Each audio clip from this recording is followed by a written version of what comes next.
मैं हूँ भगवान कार्तिकेय, देवताओं के सेनापति, युद्ध और साहस का प्रतीक। मेरा जन्म स्वयं भगवान शिव और माता पार्वती की शक्ति से हुआ। बचपन से ही मुझ में तेज, पराक्रम और आत्मविश्वास कूट कूट कर भरा था।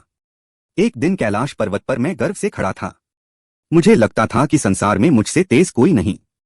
तभी पिताजी भगवान शिव ने मुझे शांत स्वर में देखा और कहा, पुत्र, केवल शक्ति ही नहीं, बुद्धि और विनम्रता भी उतनी ही आवश्यक है। मैंने सिर झुकाया, लेकिन मन में अब भी आत्मविश्वास था। उसी समय मेरे छोटे भाई गणेश भी वहां आए। पिताजी ने हम दोनों को एक सीख देने का निश्चय किया। भगवान शिव ने कहा, जो पहले पूरे संसार की परिक्रमा करके लौट आएगा वही सबसे श्रेष्ठ कहलाएगा। मैं तुरंत अपने मयूर पर सवार हुआ। आकाश, धरती, समुद्र सबको पार करता हुआ मैं तेजी से आगे बढ़ा। मुझे विश्वास था कि जीत मेरी ही होगी।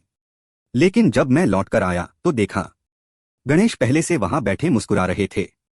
मैं आश्चर्य में पड़ गया। यह कैसे संभव है? तब पिताजी शिव ने मुस्कुराकर कहा, गणेश ने पूरे संसार की नहीं, अपने माता पिता की परिक्रमा की है। क्योंकि माता पिता ही संपूर्ण संसार होते हैं। उस क्षण मुझे समझ आया, सच्ची महानता शक्ति में नहीं, समझ और श्रद्धा में होती है। मैंने तुरंत अपने अहंकार को त्याग दिया और पिताजी के चरणों में नतमस्तक हो गया। उस दिन मुझे जीवन की सबसे बड़ी सीख मिली।